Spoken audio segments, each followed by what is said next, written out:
Hey, good morning. Welcome to Hobby Evolution, episode 287. Happy Sunday. What a fun hobby weekend. Went to the Wisconsin Dells yesterday. The big card show at the Kalahari Resort Convention Center. I think they had room for 300 tables. Not all tables. There were some empty tables in there, but there was a ton of stuff. And so I want to talk about that. We had fun last night on the Hobby Roundtable. You can check that out on 3B Collections channel. We talked a little bit about everything last night on Hobby Roundtable. I'll show off some of the goods from yesterday's show and talk a little bit about how I approached the Dells card show yesterday. Little late. This is one of the latest times, and I mentioned last night or yesterday. What's up, Herman? Good morning. I mentioned yesterday I'll probably sleep in. I did, and I didn't. I actually woke up at like 5 or 6 a.m. Couldn't get back to sleep, so I was playing around, posted on Twitter, sent some offers on eBay, checked email, a little bit of everything. Finally, I knew that if I would have woken up then, I probably would have been pretty useless throughout the morning and probably would have just came downstairs and watched a movie and fell asleep on the couch. So I decided to fall back asleep, and I did. Now I feel refreshed, slept in, and refreshed without coffee. So I'm gonna I've got some water. I'm gonna just do water this morning and forego the coffee. Though I do need to make a coffee run for making coffee, not in buying some. So let's talk Dells card show. So it was the first one at the Kalahari Resort, which is I said yesterday it was between 45 minutes and an hour. So I timed it. It was just under 55 minutes. And I forgot that the Kalahari is like the southernmost tip of the Dells, at least for me.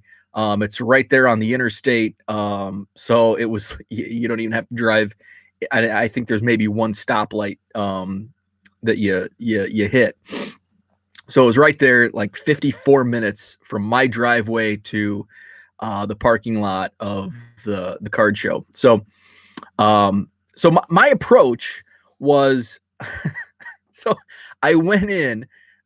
So my approach as a buyer was, I'm just looking for Cubs cards, and kind of hit that mark, but I didn't. And I'll explain why in just a little bit. But my first approach was I wanted to say hi to old friends. A lot of times I go to card shows and I just beeline to the dollar boxes, beeline to the quarter boxes, but the show had started on Friday. So, any of the premium, prime stuff would have been picked out on, Friday. But you can still find hidden gems, even on Sunday, even on the last day of card shows. You can still find some hidden gems. A lot of the good stuff is gone, but you can still find some good stuff and get some better deals. So my approach was I wanted to go say hi to the boys at Greeny Sports Cards, Steve and Steve. They've actually bought a few huge collections here in Wisconsin, and they live in Cleveland. They're in Cleveland. So they've been coming out to Wisconsin, picking up these collections. So most of what they had at the show yesterday was a bunch of junk wax era hobby boxes. They had great price. They were like $15 a box, where I think on eBay they're running, $40-50. So they had some really good prices on junk wax hobby boxes. So they're gonna be making a few more trips back to Wisconsin. So I'm hoping to get the guys to one of my card shows at some point this summer. So we'll see if their schedule, they can make it work. So Herman loves to rip some junk wax. So I still have some. I was going to rip some soccer cards. I can't remember where I was talking about that, but I've got some Italian soccer cards I've got to dig out, and I'll do a rip maybe tomorrow morning. So I was talking to those guys, and then I wanted to go say hi to Tom from Real Breaks.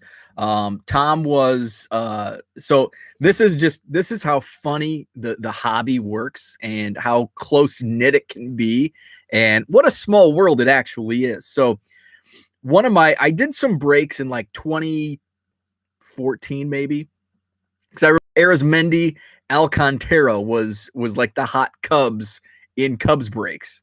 And so I was in like maybe 2 breaks back in 24, I think it was 2014. So then I didn't do, I'm just not into breaks. Like I will break certain products, or I will join certain product breaks, but only like Bowman Draft, Elite Extra Edition, some of those type of breaks where all cards ship. And also I like to time it right. I only maybe 3 breaks a year. But I was doing some breaks and I was getting into some random breaks. This was the Cubs project. This was probably 2015 or 16. And so Real Breaks actually started, man, it's awesome to see their growth, because they actually started as the breakers in a Facebook group called Keep It Real, which is a huge collecting Facebook group. There's like 45,000 members. So they were like the breakers for that group, and they broke away, did their own thing. Ryan is one half of Real Breaks in Minnesota. He opened up a card shop in Minnesota, I think last year. And now Tom was actually near me. He moved up further north to closer to Green Bay. He actually bought some property in a small town up there, and is actually in the process of renovating it for a card shop there. He was showing me some pictures yesterday. So the funny thing is, I'm in a break. It was actually one of their first breaks, and was in the chat, and I mentioned I was in Verona, and Tom's like, "Oh, I drove through there today. Where?" He's like, "I live in Fort Atkinson," and Fort Atkinson is only maybe 40 minutes from me. So we were chatting about that. So his last name is like not common at all, very uncommon last name. And I'm like, so I sent him a Facebook request, and I said, "Hey, by any chance, do you have any relatives in Monmouth, Illinois?" And he goes, "Yeah, actually, that's where I'm from. My family's still there." And I said, "Do you know Al?" And he goes, "Al's my dad." So his dad, Al, was a guest on my morning show, like every Wednesday morning, because he was in charge of the local 4-H, the area 4-H program. So he would come in every Wednesday morning and talk about the 4-H programs. I'm like, I interviewed your dad every week on the morning show. So it was really cool. So we've become friends, and I would go over. I went over a couple times and watched the breaks. Just kind of hung out with him in his break room, and he would give me some great deals on cases. This is when I was ripping and flipping. So like 2016 and 17. So we've stayed in touch, and every once in a while their breaks fill so freaking fat. Like, I mean, within seconds. If it's a pick your team, the Cubs breaks, there was the last break I was in, I think it was Bowman Draft, and like the Cubs, I was able to get it, but within 1 minute, there were 4 people trying to claim the Cubs within 1 minute of them announcing the break. It's just crazy. It's awesome. It's awesome for them, and for me wanting to get into breaks, it sucks because I can never get in. So I was able to say hi to Tom, talk to him for a little bit. What's up, Zach? Good morning. So that was my first approach, was go in, and I didn't even usually I do lay of the land. Like, I just want to kind of look around, kind of pinpoint what tables I want to check out, i.e. dollar boxes, quarter boxes, the bargain bins. But in this case, I just went, I can see Greeny's sign straight from the entrance. Boom, beeline over there. I see Tom's table, a couple rows over. So I go say hi to Tom. Then I kind of do the lay of the land. But as I do the lay of the land, I find the card shop in Freeport was up there with their awesome. So I spent about an hour and a half at their booth.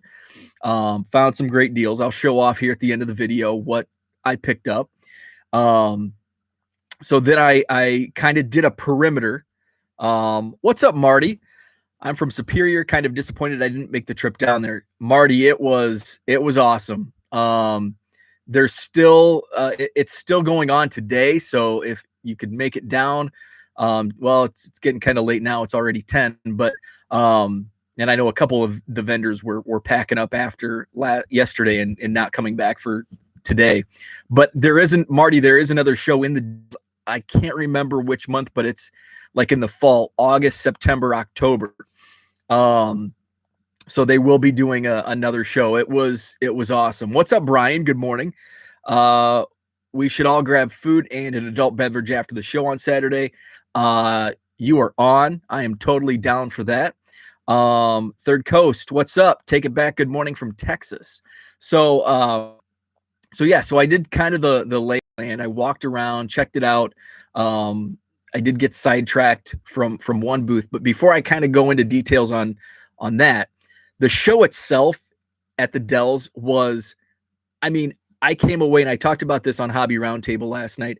There's not anything that I can think of that could have been different with this show. Like, I mean, it was just the room was it's a huge room. And it was, you know, I say packed, but it was packed with vendors, but there's still plenty of room to walk around. There was ample seating, both inside the convention center and out in like the conference area. There was a bar in the middle of the convention center, so you could go have a beer, grab a soda in the middle. I don't like walking around with beverages at a card show. But I did grab a beer and at the end of the day and sat down and took some pictures on Twitter. But you could do that. There were concession stands right outside, and it was reasonably priced. It wasn't like, you know, Chicago prices where you want a bottle of water and it's like $7. The spotted cow was $6. A slice of pizza was like $5, and it was a big slice of pizza. Not a very good, when you're dealing with baseball cards, not a good mix. But I was outside doing that. So on the outside there was, you know, it's a huge area. And so they had the concession stand, and then there were like couches and seats. There was like a bar top area where you could plug in your phone. And, you know, there were people lingering out there, and just, I mean, it was just, everything was like, man, this is great. You walk up to get your ticket, you go in, just everything was laid out. It was laid out well. 5 stars. It was a great card show. And being the first time, it was awesome to see. And I will definitely go back. And I'm, you know, next time I'll probably take the day off on Friday and go up there on the first day. And you know, maybe even come back. I would stay in like a hotel, but it's less than an hour drive. So there's no sense in me staying up there unless I want to do a water park, which I don't do. So I'll just go back. Although they do have some awesome restaurants in the Wisconsin Dells. Yeah, it was, Marty, it was awesome to see a big show like that. It was a lot of fun. So as I was kind of doing the perimeter walking around, there's a booth with, you know, a bunch of quarter boxes, and he had basketball, like a 4-row box of basketball rookies from the last like 2 years. So I'm going through and I picked out a few at the 50-cent table and the dollar table. Picked out a few, like, you know, for 50 cents, it's kind of a gamble. I'll set this aside, and maybe this guy will score 40 points in a game, and I can flip it for a few bucks. So I was kind of doing that at this box, and I'm like, I just spent an hour and a half going through a bargain box.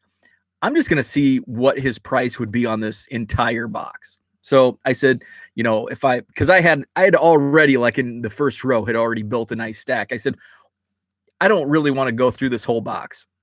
How much for all of it? And he kind of hemmed and hawed. And he said, how about, he goes, it's a 3,200 count box, but they're in sleeves. There's some been taken out. There's probably 2,000 cards in there. How about $200? That's 10 cents a card. I said, deal, take it. And he goes, who got the better deal, you or me? And I said, well, today you have cash in hand, but maybe in 6 months I'll come out ahead. So it was a, monster box. I think it's in the other room. Cam Reddish, Kendrick Nunn, Dumbuya from the Pistons, Jordan Poole, Jarrett Culver. I mean, just a bunch of these, last 2 years, Romeo Langford, a lot of guys from the last couple of years that, right now they only may be worth 25 cents to $1. But I did look up some comps on eBay. Some are selling for like $2. So I could even take a stack and put them up on eBay and probably recoup, half my money in quick work. So that's kind of the deals that I was looking for. So 10 cents for those rookies, deal all day long. So I had to take that monster box and I took it out to the car and then came back in.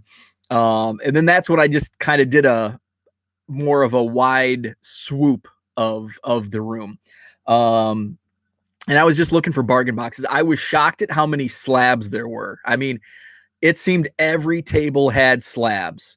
Like 90% of the room was slabs, and everybody had slabs, and they had the briefcase. Are you buying? Are you trading? So there was a lot, and that's cool. Like, I think that's kind of what you want at a card show. You just don't want, people to come in, buy cards, call it a day. You kind of want that interaction, that commerce going on. It was fun to see. I don't do slabs though, although I did buy some. I'll share those in a bit. So did some of that, and I was shocked on the basket. So I bought some basketball at the 50-cent boxes, the first booth I was at, and then I bought the big box. And then like every booth I went to, like all the bargain boxes, it was basketball and football. I don't do football at all. And basketball, it's like I've already got over 2,000 basketball rookies. How many more do I need? But I found another booth and he had like 25 cents on some of these. And I'm like, boom, boom, boom, boom, boom. I got 54 of them. And he's like, just do $10, a nickel a piece for these basketball rookies. So that goes to show you the basketball card market is actually on kind of a downswing, because a year ago at this time, basketball rookie, these basketball rookies that I'm buying for 5 and 10 cents would have been selling for $1. So there has been a decline in that basketball card market. And I can tell, I don't do basketball much, but I bought a bunch of that NBA Hoops premium stock, back in like November. And I can tell, it was hot and heavy at first, and then it really kind of died down. And I sold a lot of this stuff. I'm holding back Ja Morant because Ja Morant prices have dipped. And it's almost like my thought process is, okay, for 5 and 10 cent card, drop a couple $100 on these NBA rookies. I can flip them and still make my money back. But, has the market died? I don't feel comfortable. I wouldn't feel comfortable buying slabs of Ja Morant, even though he may seem underpriced. Maybe the market has already corrected in basketball cards, and this is the market for Ja Morant and Zion. I think Zion is still probably high. I don't know, but I know Ja Morant prices have dropped, quite a bit. So that's my thoughts on basketball cards. Found a vintage booth. So I was going through some vintage, picked out some good cards that I'll show off. And then where did I go from there? I found another booth that was 25-cent booth with a ton of basketball rookies, and you could fill up. Try to get. So I picked up Easton Stick. I think there's 35 of these, and I ended up getting these for 20 cents a piece. All Easton Stick rookies, and I know he was a big name a couple years ago because I checked with a buddy of mine. I'm like, hey, have you ever heard of Easton Stick? I remember hearing about him like a year or two ago, but then a guy named Justin Herbert came along with the Chargers, and Easton Stick is kind of out there. But hey, this is one of those that Easton Stick, I've got 40 rookie cards I'm going to just stash. And you know the market on rookies and quarterbacks. All it takes is an injury, and Easton Stick could be the man, or move on and become a hot starter somewhere else. So again, rookie cards to stash away. So that particular, I got all those Easton Stick rookies, and it was 25 cents a card, or fill a box for $20, which basically these are 100 count boxes. So it's essentially 20 cents. Now listen to this. So the first one I packed fairly tight. Second box, super tight. Third box, my back hurt, and it was the end of the day, and I'm like, I'm just gonna fill it as much as possible. So I could have squeezed a few more cards in, but at that point, I'm like, it's full enough. So ironically, I counted them at the end of the day. So box one was the last box that I filled, 90 cards. Box two, exactly 100 cards. Box three, 110 cards. So exactly 300 cards in these three boxes. I don't know how I did that. So exactly 20 cents a piece. A lot of basketball rookies. I also pulled a few Cubs. There weren't too many. That was kind of the bummer. In the bargain boxes, there were not too many Cubs.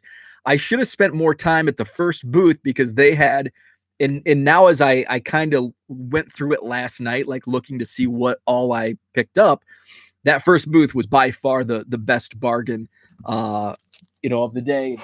Who knows? I mean, in 6 months, like I said, in 6 months, maybe it was the 200 or 2,000 count box from the big buy. So what I pull, so just show off some cards, and I think these were in the 20-cent box. So I pulled some of the stuff that was in the 20-cent box for baseball. I mean, you can't beat that. There were a couple Trevor Story rookies. There were a couple Yoan Moncada rookie cards. Here's another one. I picked up some stuff for trade. Now this is Mark Capelle. He was the number 1 overall pick, and then he quit baseball. He retired a couple years ago. This is numbered to 250. It's not a first Bowman, I don't think. No, it's not. But he's making a comeback, so I figured, for 20 cents, I'll take a gamble on that. There were a couple Diamond Kings, Vlad Jr. and Ronald Acuna for 20 cents. Can't beat it. Austin Martin. This is from USA Stars and Stripes. Another Trevor Story rookie. I mean, I'll take Trevor Story rookies all day for 20 cents. A couple of Julio Rodriguez. One from Pro Debut and a Bowman Chrome. Okay, so that was the 20-cent card. So out of the 50-cent box, Ryan McMahon, Atomic Refractor, numbered to 150, and he's quite the year. A couple of Bowman Chrome refractors of Ryan McMahon. These were 50-cent cards. Picked up 4 Yordan Alvarez Bowman Chromes. Future Stars Vlad Jr., 50 cents. How about this? This is from the Gary V set. Rookie card Vlad Jr., 50 cents. Can't go wrong. Let's see. I'll save the Cubs for last. So here's more. These all Cubs. Oh, no. So Cubs here. Where do the Cubs end? Okay. So then I picked up Bryce Terang from the Brewers, number to 499. It's a paper. A couple Kyle Lewis, a rookie card, and a Bowman Chrome insert.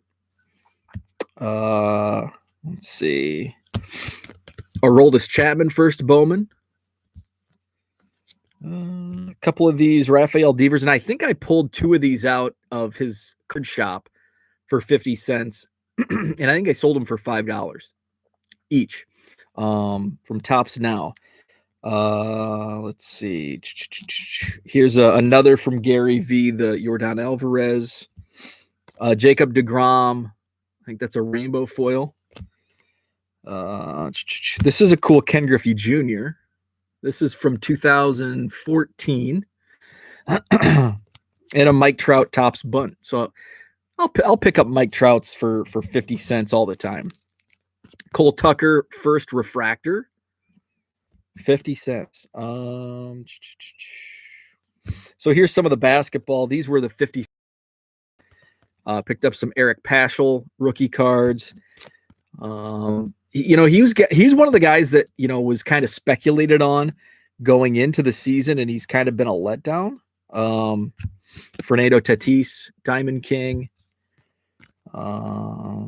Casey Mize, Elite Farmhands.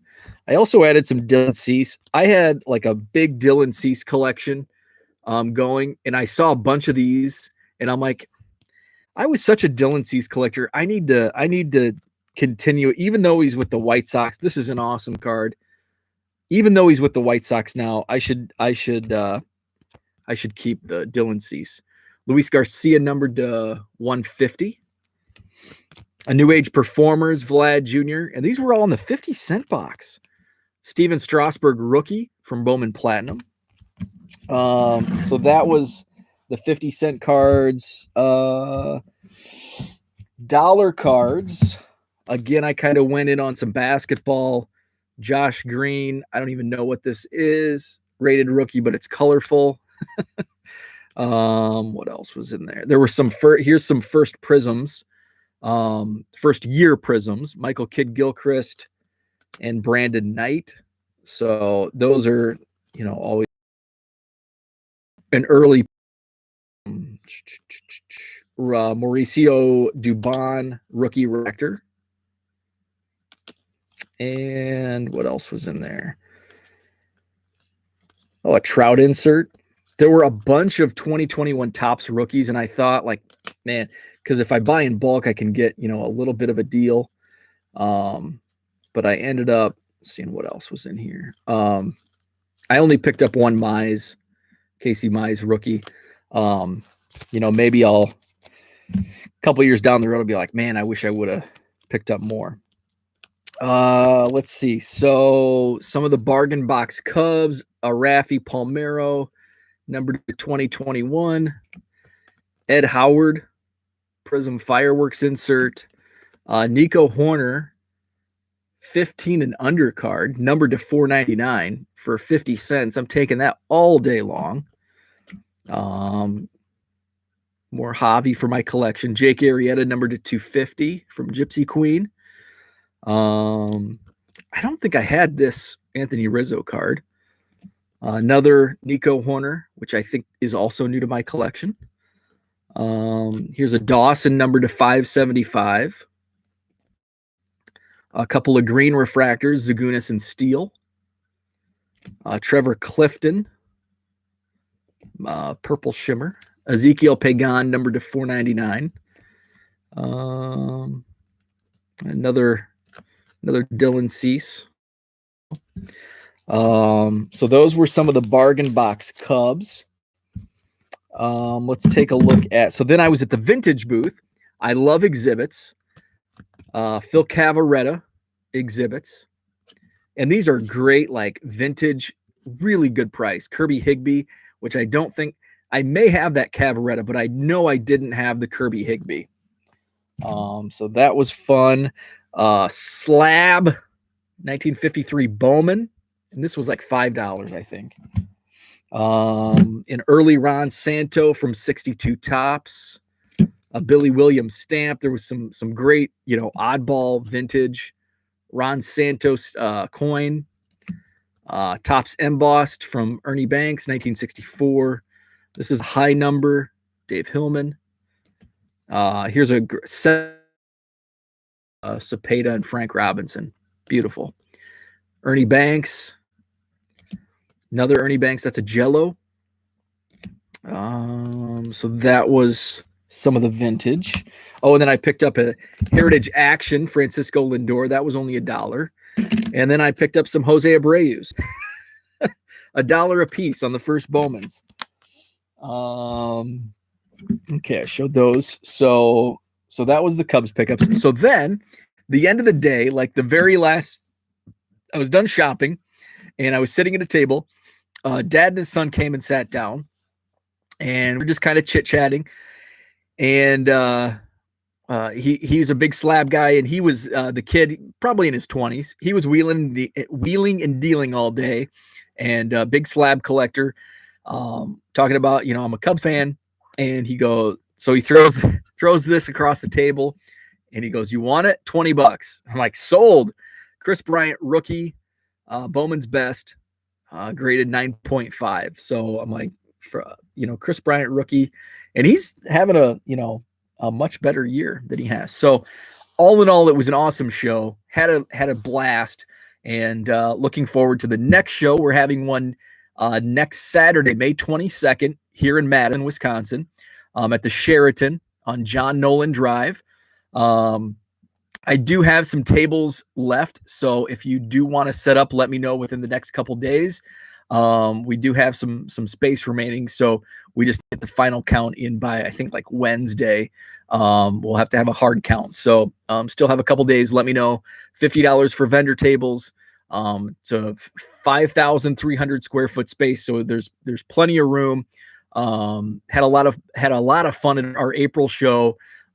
Did really well for the first show. Hoping to have an even bigger event next weekend. So they are monthly. Our next show after next weekend will be in June 24th. So the rest of the year, they'll all be pretty much around the same weekend, the third weekend of the month. So, and I also tried to schedule them around other area card shows, obviously big events like the National. So we won't conflict with any of those dates. And I don't think we conflict with any other Wisconsin shows.